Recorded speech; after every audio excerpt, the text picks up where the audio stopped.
Hello दोस्तों, बहुत बहुत स्वागत है आप सभी का इलेक्ट्रॉनिक स्टडी यूट्यूब चैनल पर। बात करेंगे यहाँ पर आपके शिक्षक भर्ती जो आपकी 2021 में होने वाली है।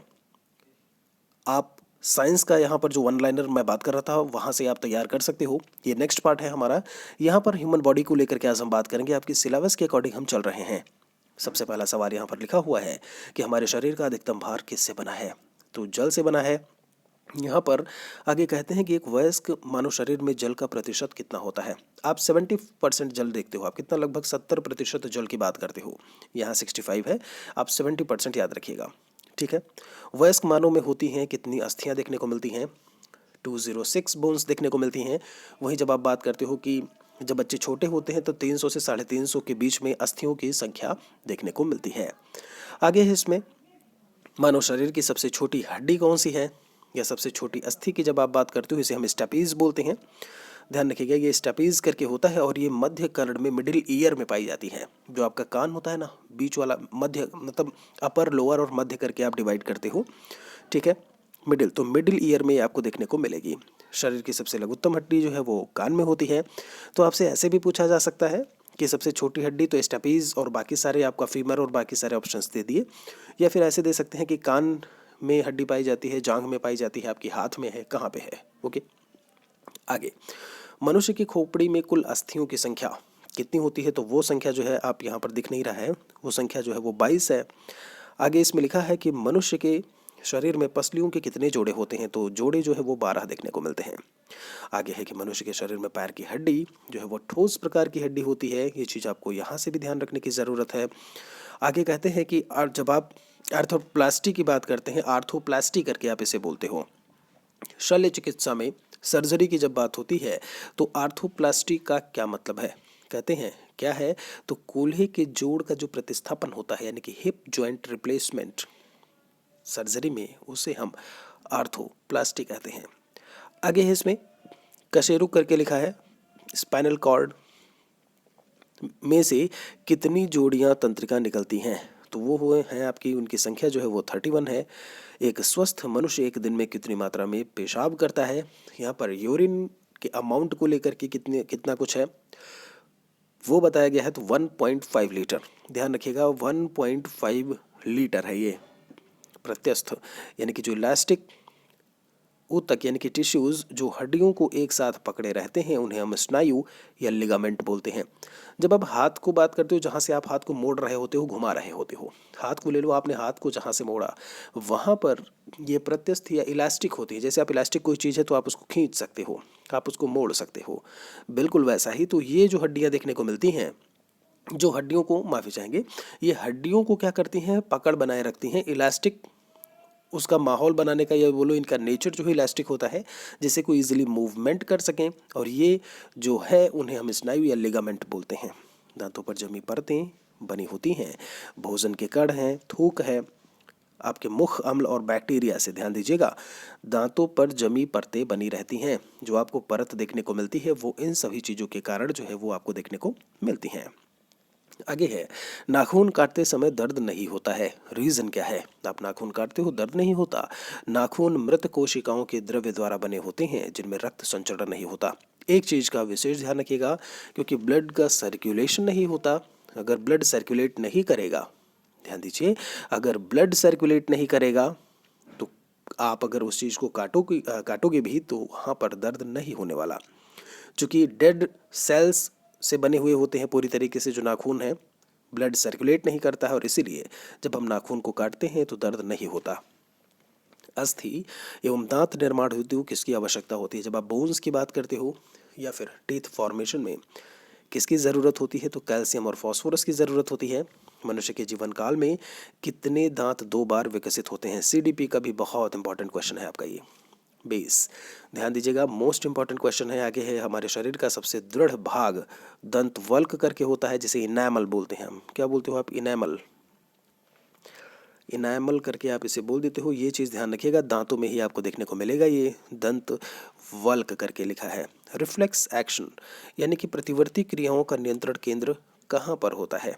वो स्पाइनल कॉर्ड करके है, कशेरुक रज्जु बोलते हो। अब ये रिफ्लेक्स एक्शन क्या है आपका? प्रतिवर्ती क्रियाएं। जैसे आप सामने कोई जलती हुई चीज़ मोमबत्ती जल रही है, आपका हाथ पड़ा और हाथ तुरंत पीछे आपका हट गया। आप समझ रहे हो इस चीज़ को? आपने अचानक, आप रास्ते में जा रहे थे, कहीं सांप दिखा, कहीं गड्ढा दिखा, आप अचानक से डर के तुरंत पीछे हट गए, या आपने देखा और आप ठिठक के रुक गए। ये रिफ्लेक्स एक्शन कहलाता है, प्रतिवर्ती क्रियाएं होती हैं। और ये कहाँ से कंट्रोल होती हैं? कशेरुक रज्जु या स्पाइनल कॉर्ड से ये कंट्रोल हो रही होती हैं। आगे चलते हैं। मानव शरीर के भागों में से किस एक में शुक्राणु जो है वो डिंब को निषेचित करता है? यहाँ पर ये ध्यान देने की ज़रूरत है। जब आप मेल को लेकर के बात करते हो, उनके जो आपके शुक्राणु होते हैं वो जब महिलाओं के डिंब में जा करके, डिंब वाहिनी नली होती है, वहाँ पर जा करके जो निषेचन की जो प्रक्रिया है, जो फर्टिलाइजेशन है, वहाँ पर ये चीज़ शुरू होती है। तो ये चीज़ भी आपको ध्यान रखने की ज़रूरत है कि डिंब वाहिनी नली है, वहाँ पर ये काम हो रहा होता है। ठीक है, आगे चलते हैं। यहाँ पर मादा जनन पथ में पहुंचने के पश्चात मानव शुक्राणु अपनी निषेचन क्षमता रखते हैं। ये ध्यान देने की ज़रूरत होती है। आपने ये देखा होगा, जैसे कभी कभी जब आप बात करते हो इस शुक्राणुओं को लेकर के, तो जब अनवांटेड जो सेक्स की बातें होती हैं, वहाँ पे क्या होता है, आप देखते होंगे कि वो 1 से 2 दिन के लिए 48 आवर्स में कुछ ऐसी चीज़ें, कुछ ऐसे उपाय आते हैं जिनसे कि वो जो आपके शुक्राणु हैं उनको ख़त्म किया जा सकता है। तो ये यहाँ से वहाँ से आप इसको कनेक्ट कर सकते हो कि ये मादा जनन पथ में जब फीमेल ऑर्गन में वहाँ पर ये पहुँचते हैं, 1 से 2 दिन के लिए वहाँ पर अपनी क्षमता को, अपनी फर्टिलिटी को ये संजो करके रखते हैं। उसके पहले अगर आपने कुछ उपाय किया तो वो ऐसे में ख़त्म हो जाएंगे, अदरवाइज़ वहाँ पर फर्टिलाइजेशन की जो प्रोसेस है वो आपको देखने को मिलेगी फिर। ठीक है जी, आगे चलते हैं। इसमें मानव भ्रूण का हृदय कब स्पंदन करने लगता है?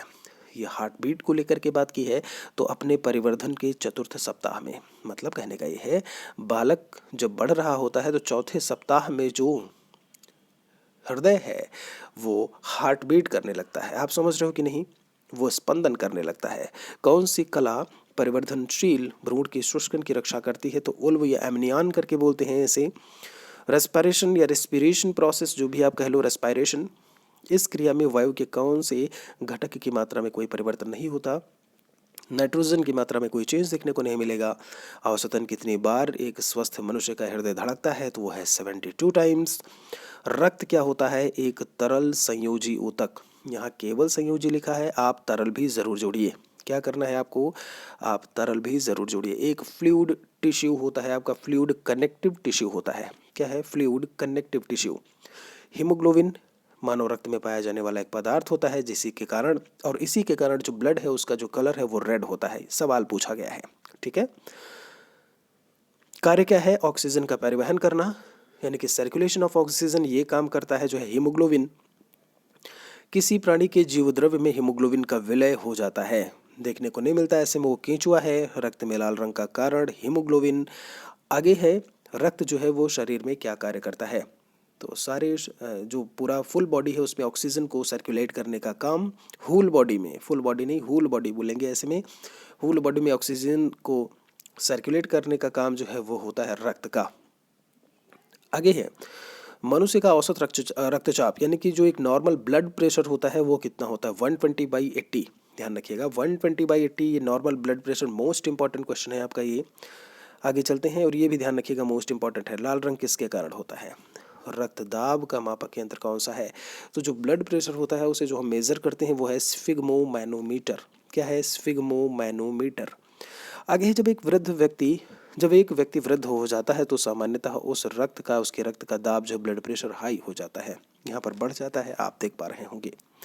आगे है, हमारे शरीर में रक्त का दाब होता है, जब आप ब्लड प्रेशर की बात करते हो ध्यान दीजिएगा, वो वायुमंडलीय दाब से अधिक होता है। आपको पता है, आपके शरीर पर, आपकी खोपड़ी पर, कपारे पर, जो भी बोलो, आपके हेड पर इतना ज़्यादा दबाव होता है। आप समझ रहे हो, वायुमंडलीय प्रेशर, एटमॉस्फेरिक प्रेशर होता है कि ऐसे में जो आपका खोपड़ी है आपकी, वो कहीं ना कहीं एक तरीके से डिसबैलेंस होने का पूरा खतरा रहता है। लेकिन ये ऐसा हो नहीं पाता क्योंकि अंदर से उतना ही प्रेशर ऊपर की तरफ लग रहा होता है। तो हमारे शरीर में जो रक्त है, जो ब्लड है, वो उसका प्रेशर ज़्यादा होता है, जो एटमॉस्फेरिक प्रेशर है, और इसी वजह से हम जीवित रहते हैं, हम अपना काम कर रहे होते हैं। कौन सा रक्त वर्ग सार्वत्रिक दाता यानी कि यूनिवर्सल डोनर है? तो वो ब्लड ग्रुप ओ है। यहाँ पर वर्ग ए बी रक्त वाला व्यक्ति किसी ऐसे व्यक्ति का रक्त ले सकता है, बिल्कुल कोई भी वर्ग का ले सकता है, इसे हम सर्वग्राही बोलते हैं। ये आपका यूनिवर्सल एक्सेप्टर करके होता है जब आप ए बी ग्रुप को लेकर के बात करते हो।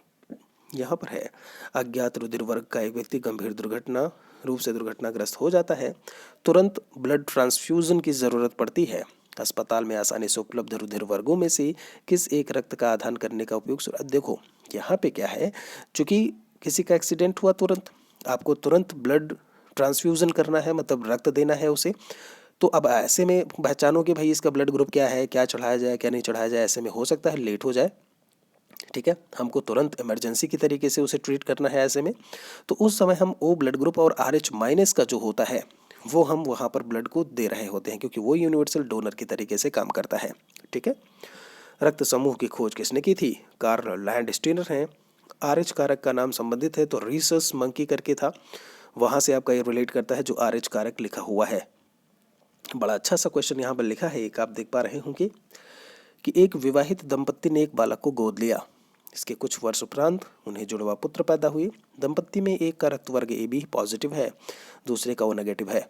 तीनों पुत्रों में से एक का रक्त वर्ग ए पॉजिटिव, दूसरे का बी पॉजिटिव, तीसरे का ओ पॉजिटिव है। तो गोद लिए गए पुत्र का रक्त वर्ग कौन सा होगा? आपको यहाँ पर यह ध्यान रखने की ज़रूरत है कि दंपत्ति में एक का ए बी पॉजिटिव है तो ए वाला उससे हो जाएगा, बी वाला दूसरा बच्चा उसका जो गोद लिया है वो ऑब्वियसली फिर कौन सा बचेगा आपका? O positive. समझ रहे हो आप? ठीक है, चलिए। यदि एक पिता का रक्त वर्ग ए है, माता का ओ है, तो पुत्र का कौन सा होगा? ए बी होगा। इसके लिए बाकायदा फॉर्मूला होता है, वहाँ से निकालते हैं। अभी मैंने क्वेश्चन दिया था आपका इलेक्ट्रॉनिक स्टडी यूट्यूब चैनल के कम्युनिटी टैब में। मैंने कहा था एक सामान्य एक नॉर्मल जब आप पर्सन की बात करते हो तो उसका पीएच वैल्यू कितना होता है ब्लड का, और आप लोग काफ़ी कन्फ्यूज थे, बहुत ज़्यादा संख्या में बच्चों ने गलत किया। दोस्तों जो एग्जैक्ट वैल्यू है वो है 7.35 टू 7.45। आज से याद रख लो, अभी तक याद नहीं था तो आज से याद रख लो, ठीक है। 7.35 से लेकर के 7.45 तक। फिलहाल के लिए इस वीडियो पर हम यहीं पर रुकेंगे। आगे जो भी आपके वन लाइनर में है वो आपको जल्द ही वीडियो देखने को मिलेगा। शेयर कर दीजिएगा इस वीडियो को औरों के साथ में भी। Thanks for watching.